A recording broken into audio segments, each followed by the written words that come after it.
So this has been one of the craziest weeks in gaming in recent memory. I have to say, the Black Myth Wukong has been doing an excellent job of exposing the frauds in this industry, especially exposing frauds on the outside of the gaming industry trying to weasel their way in. And that's what we're going to go over today, because what happened over the weekend was that Screen Rant posted a review that I also reported on, in which they expressed their absolute disdain at the lack of diversity in Black Myth Wukong, a game set in mythical China where mythical creatures fight against each other, monkeys, elephants, you name it. Probably one of the most diverse games ever, even though everybody in the game is Chinese. But Screen Rant said that it was not diverse enough because it lacked women, which, by the way, that is false. The game does not lack women at all. So people called out this review and slammed it. They annihilated it, basically. And what happened shortly after is that Minimal Effort Gaming, another YouTuber and mutual follower of mine, discovered that this writer was an activist that worked for a PR consultancy firm. Where have we heard that before? That's right. Sounds like the work of a sweet baby like activist. But this hole goes so much deeper than what has been reported on already, because what I have uncovered through a little bit of investigation is what appears to be a gigantic network of PR consultancy firms working together in tandem to push DEI as hard as possible and then being rewarded for it, being led by some of the most non-gamer-esque DEI-fueled individuals you have ever seen in your lives, and we're going to talk about it today. So check out this post from Grums, who breaks down what's been going on with Screen Rant. Everyone is talking about Screen Rant's slanted review of Wukong. Here's what happened with the infamous Screen Rant review of Black Myth Wukong after they gave it a 6 out of 10 or 3.5 stars for not being diverse enough. The review dedicated an entire section to Wukong's supposed lack of inclusion and representation, repeating the infamous IGN hit piece on the developer's game science. And this was proven to be true. I said this in my last video when I was showcasing quite a few reviews who were pushing the same IGN nonsense that got them in hot water with gamers in the first place. But I did go over that, and they pushed it really hard. They said that there were not enough women in the game, and they started propping up the allegations from IGN, claiming that game science are full of perverts who hate women. And guess who wrote that article? Her name was Samar Abedian, or Abedin, whichever you prefer. I'm going to call her Samar Obedient because she is obedient to her corporate overlords who are instructing her to push IGN lies and smears on game science in the name of diversity, equity, and inclusion. Now, after this article was dropped, this person went into hiding, and Screen Rant removed this person's identity from the article as the writer. Now, this person has apparently deleted their LinkedIn, as you read on with Grums talking about it. After attacking and slandering the Wukong and its developers, people started digging. Turned out that Samar works or had worked for a PR consultancy group called Splendid Communications. Wow, another PR consultancy firm to add to the list. Now, how much does this PR firm have to do with gaming? Well, I did do digging on now, so we're going to take a look at that website, but he goes on to say that Splendid, of course, is a PR firm that pushes for the usual DEI crap. And after launching her attacks against the devs, Game Science Samar deleted her online presence, and Screen Rant ran cover for her. Neither she nor Screen Rant will stand by what they said. The media rarely ever does. Instead, they alerted the byline in real time to pretend the article was written by a team. Now, who knows if this person is an intern or an official employee for any of these organizations, but their involvement speaks volumes, and those PR firms' involvements with other PR firms is also really fascinating. Of course, they cited the usual dreck that it was for safety reasons, and they even changed the byline by Screen Rant team as per the screenshot right here. That's just crazy that they did that. I guess I shouldn't have been pushing IGN lies. So let's take a look at her account. Samar Obedient, PR intern at Splendid Communications. What kind of brainwashing has this individual been subjected to? Yes, that is the question indeed, is it not? As this person has attacked a game developer over baseless accusations that make absolutely zero sense, hold no water, no evidence. And this young intern has the right to go on to Screen Rant, a massive press platform, in order to spread lies. It's just insane that they're allowed to do something like that and suffer no consequences. They will protect this young individual and hide her from the rest of society while she can go on making whatever accusations she wants, because the press is all powerful and you can't stop them, right? Well, here's my take on Black Myth review scores. China is scoring it higher than normal because of patriotism and the game looking to be a huge success in the West, a source of pride for the country. You know, these people are always talking about pride. They're always talking about diversity. diversity, equity, and inclusion. Well, the inclusion of Black Myth Wukong as a video game in the industry towards the West is a huge win for both countries, because a lot of people out there would really hope that China and the United States could get along in some way and not always be enemies. Of course, video games are a great medium that everybody can enjoy. So it would obviously be a win for this game to be a success in the United States. That would be a huge symbol of pride for China. They would obviously be happy about that. And so would the United States, because this game looks absolutely insane, and it looks a lot better than most mainstream Western games that we have to deal with these days. But now they're seeing that the media not only smears Chinese game developers over practically nothing, but they're constantly running damage control for their own articles and trying to hide these facts from everybody else. They're constantly omitting the facts that matter, or the people who perpetuate these lies at all. And now people in China are getting upset. China vloggers are livid with Western gaming reviews that are giving Black Myth Wukong high but lower scores than Chinese games media. Now, of course, your opinion may vary on what score this game should have, but the more people that talk about what the media has been saying about the game, all of this negativity and all these lies that are being spread, the Chinese people have picked up on that, and now they're criticizing Western media because they feel that this game is being reviewed unfairly, and it's such an insane situation that the West is guilty of. And it sucks because I know that a lot of this stems from the need to push DEI. But without further ado, let's take a look at this PR consultancy firm that this person works for. People First Creativity. Our purpose is to deliver creative work that makes a positive cultural and commercial impact. Now, looking at this at face value, it doesn't really look like much. But if you dig a little deeper, you'll know what their agenda is. And this agenda that they have, they share with a lot of other consultancy firms that you've probably heard about before, with themes and concepts that you absolutely despise. They are parroting these exact themes. It says, being people first, we believe that team diversity enriches our collaborative culture and our work for clients. We are keen to meet candidates from all backgrounds, so please get in touch if your skills, experience, and attitude match ours. They've worked for companies like Burger King and Max and Tesco. They've worked for a lot of companies. What a huge rap sheet they have under their belts. Now, if you take a look at one of their blog posts, the mask begins to slowly slip off, and you can see that they're trying to be clever here because they say equity, diversity, and inclusion and update. Technically, it's DEI. It's just that the E and the D are switched out. They say when it comes to equity, diversity, and inclusion, EDI, it could seem to the casual observer that following a burst of noise back in 2020, industry activity may have slowed. And they explain how they've been championing equity, diversity, and inclusion by saying, meanwhile, we also have the Diversity Matters team, which has been working on our always-on approach to celebrate and educate us all on a spectrum of diverse topics, celebrations, and observances, from South Asian Heritage Month and LGBTQ+ History Month, oh brother, to Rosh Hashanah and Diwali. The team does its utmost to make sure everyone in the company feels included, celebrated, and appreciated across all backgrounds and characteristics, in their goal to recruit into their movement. And that is something I've seen being pushed immensely by other PR firms. Recruitment, recruitment, recruitment. Yep, that's their big MO. Recruitment is one of the areas where equity, diversity, and inclusion has such a key role. And of course, this has been a huge priority for us. We have been broadening our recruitment partners and channels, working with experts to ensure we are reaching as diverse a pool of candidates as possible. We have to be as absolutely diverse as humanly possible. We have also been working hard to deepen inclusive best practice, such as formalizing the use of diverse interview panels, making sure that interviews always have some diversity in them somehow for some reason, ensuring we have a wide range of backgrounds, assessing prospective candidates, and helping make candidates feel comfortable during the interview process itself. It's all about self, it's all about comfort, it's all about being accepted as long as you're diverse. There are seriously some crazy things in here. For Pride Month this year, the splendid Diversity Matters team hosted a screening of Paris is Burning, a moving documentary film about the New York drag culture in the 1980s. And guess how much money they raised for this? 282 euros. Woohoo! Yay! But when it comes to Suicide Prevention Month, they hosted a quiz to raise money for Movember, a charity that supports suicide prevention in men. Unfortunately, it only made about half of the Drag Race fundraiser. How sad! Seems that the priorities are out of whack in this organization, but that comes with the territory, I suppose. Now let's take a look at this little section up here that I did not highlight, where it says inclusive consultancy. This year we're working working with them to formulate bespoke training covering areas of equity, diversity, and inclusion that are integral to everyone across the agency at all levels. Well, what in the world is inclusive consultancy? Helping your business become more diverse. It's its very own website, its own company. Let's look at the About Us section. Launched in 2020 by Anne-Marie Clark and Anna Adai, Inclusive Consultancy was established to be the driving force behind diversity and inclusion in fashion and the creative industries. So that's quite interesting. Being all too familiar with the lack of representation and inclusivity that plagues this sector, the ladies set out to make a change, taking on the task to teach, train, and transform businesses on how to run companies that recognize the importance of representing an accurate reflection of the society and communities in which we live and work. I have seen that idea pushed way too many times, said over and over again. It basically means nothing to me now. But that won't stop us from taking a look at another one of their pages. Their recent updates, Splendid expands into streetwear, fashion, and action sports sectors via acquisition of DIY Creative. So now you're probably wondering, Dread, why are we steering so far off track from gaming? Well, I will tell you why in just a minute. The team brings a breadth of expertise across brand consultancy, PR influencer, digital, social media, content creation, art direction, design, production, and casting. So it's a PR consultancy firm working with another PR consultancy firm who hire interns that then go work for mainstream media and start writing reviews for video games. What in the world is going on here? Now, it goes on to say that this acquisition comes on the back of another year of growth for Splendid. And it lists a number of PR firms, one in particular that I found quite interesting, Riot Communications. For a minute, I was like, does that mean League of Legends Riot Communications? And I was super curious, so I decided to Google it, and I found that they're actually in London. So it's a different Riot Communications, but I'm like, you know what? Since these guys have been working together, I'm just going to take a quick little look. It could not lead to anything really that interesting, right? I was wrong. It took us to We Are Riot Communications, specialists in arts, culture, and entertainment. And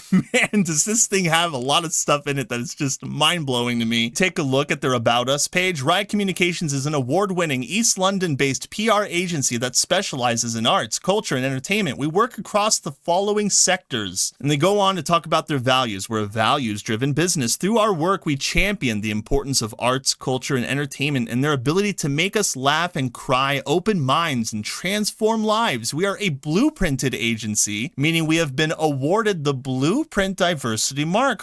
Fascinating. And are committed to employing a diverse workforce. Please see our diversity and inclusion charter here. You guys tired of hearing about diversity, equity, and inclusion yet? Well, don't worry. You're going to hear it a lot more before this video is over. Speaking of diversity, let's check how diverse their cast of characters in their company is. Yes, there's one diverse person. There's a diverse person.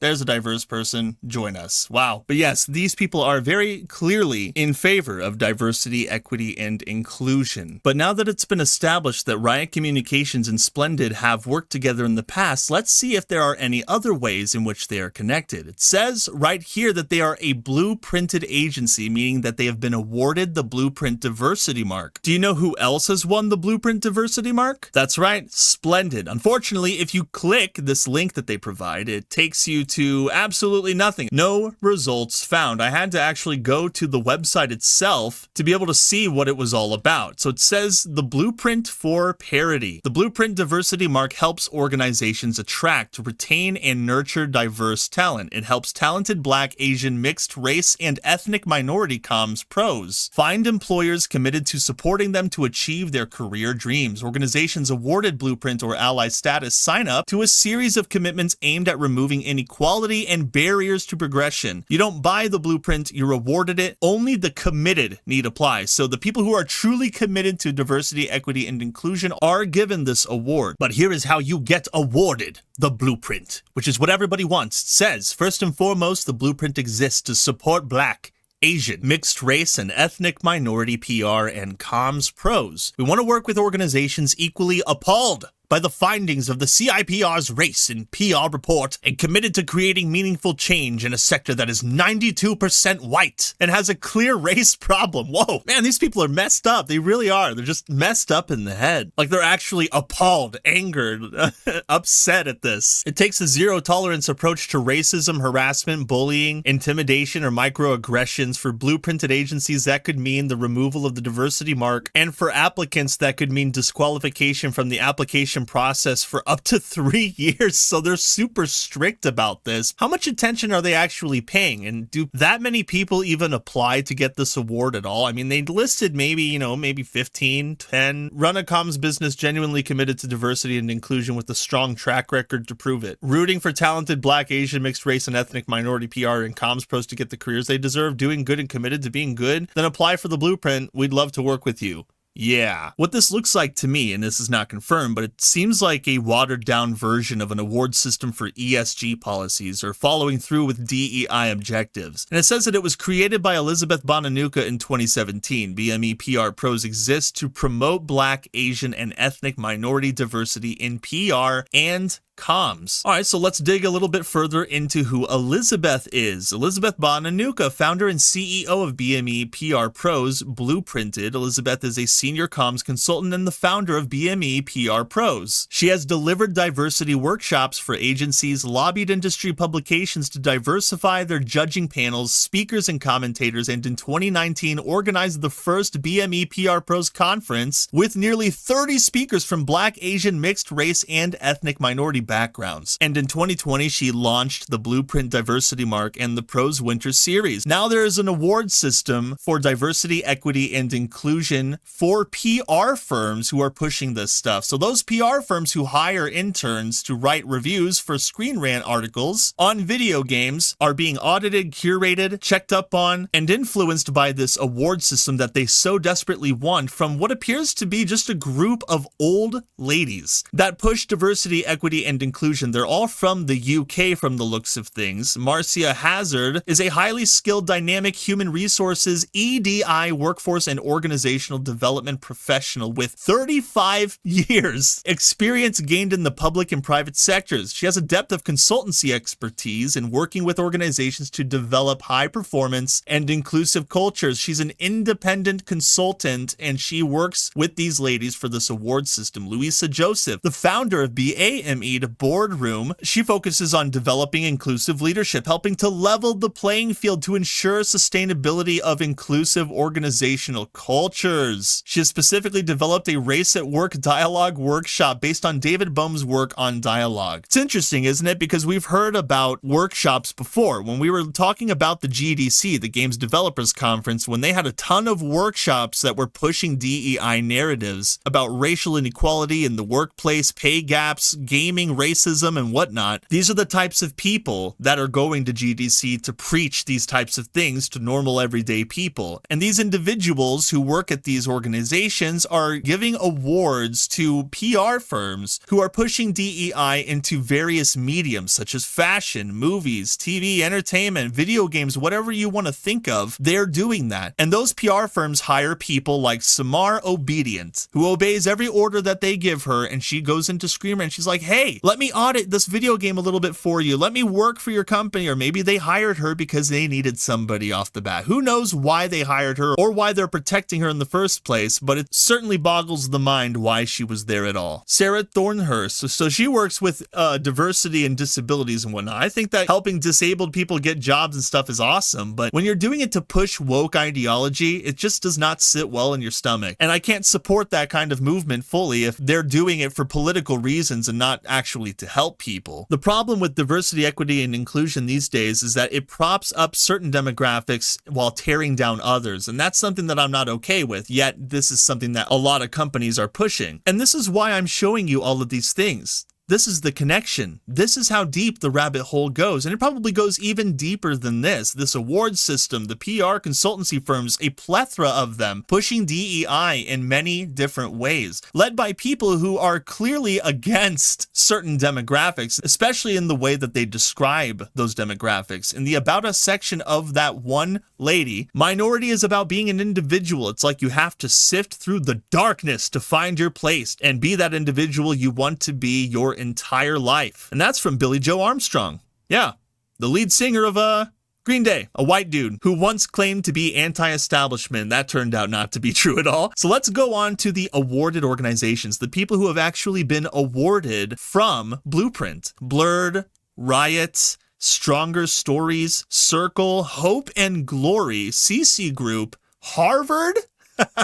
So Harvard's been awarded the DEI award from these people. Manifest, Cowshed, Headland, Imperial, Talker, Taylor, Troublemaker, and Infusion. I actually tried to check out a couple of these websites to see what they were all about. This is CCG. We grow, we connect, an unparalleled depth and breadth of industry knowledge, tech PR-led marketing across every channel underpinned by 30 years tech experience. Not every consultancy firm has to do with gaming. And that's something you're going to find when you dig way too much like I did today. But when you take at websites like Headland, the power of collaboration, you see a few interesting things. Like the teams on these websites that are being awarded with the Blueprint Award. I mean, this award is for diversity, equity, and inclusion, right? Well, let's take a look at the diverse cast here. So one black dude that I can see there, white dude, white lady, white.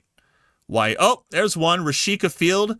Wow, that's amazing. Tracy Fashini, what is that, 3 now? That's 3 diverse people, perhaps? I mean, if you count women as being diverse, but I really don't count women as being diverse. So Pippa Murphy. So 4 people.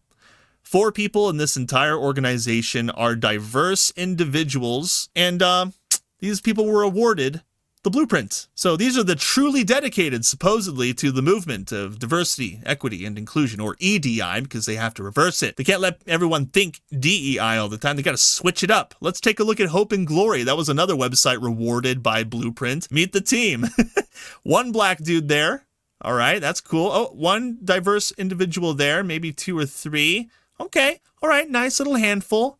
But I mean, does this really look like a truly dedicated, diverse set of workers? I mean, really? All of these employees look majority white, maybe like 3 or 4 black people, a few Spanish people, but mostly it's just white women and white dudes. I mean, these are the truly dedicated. Now, I did try to go to the other website, talkertaylor.com, because that one actually looked cool, but unfortunately, it does not exist, I guess. I can't get to the website. Clearly, we have gone down a rabbit hole. I'm not even sure if I wanted to go down that rabbit hole today, but it does open up the doors into a whole new world of diversity, equity, and inclusion. There are so many companies that people probably don't even have any idea about, maybe many more than we have even seen today in this video, but I guarantee that these people will expose themselves over time, because for some reason, so many of these PR consultancy firms love to work together, and they love to get awards from the same organizations. And these organizations have people in them that have been pushing diversity, equity, and inclusion for so many years, longer perhaps than even you or I were even alive. And you can see that if you go back to the cast of Blueprint, all right? This lady right here, 35 years. I mean, that's just insanity. This is the environment that these interns, these activists who are pushing diversity and equity and inclusion and accusing Black Myth Wukong of not being diverse enough and accusing them of being misogynistic and sexist towards women. These are the people that women like Samar Obedient are being brainwashed by. And their methods, techniques, and awards are highly sought after by these huge companies. I mean, I saw Burger King, I saw Sega. So many of these companies are working with some of the biggest brands out there, and they are being manipulated by these people who are spending endless amounts of cash on these useless programs that do absolutely nothing but divide, a virtual segregation of ideas, cultures, and ethnicities under the guise of bringing everyone together under the umbrella of equality. And that is an idea being pushed into the gaming industry as well. And China is pushing back against it. Black Myth Wukong says absolutely not. Game Science are like, no bueno, no thank you, goodbye. And that is the mindset that many of us should have when it comes to gaming consultancy agencies, PR consultancy firms set in the UK who are pushing DEI, this problem is rampant. All getting awards for being diverse. I'm telling you, man, our industry is in trouble, and it's likely that things are going to get a lot worse before they get better. So stay vigilant, keep your ear to the ground, and that is all I've got for you guys in this video today. I hope you all enjoyed it. If you haven't had the chance to like it and share it with your friends, that would be awesome. And hey, if you're feeling ultra spicy, consider subscribing to my channel so that you're always up to date on what kind of thing I've got going on. I look forward to seeing you all in the next one. Later. Meow meow.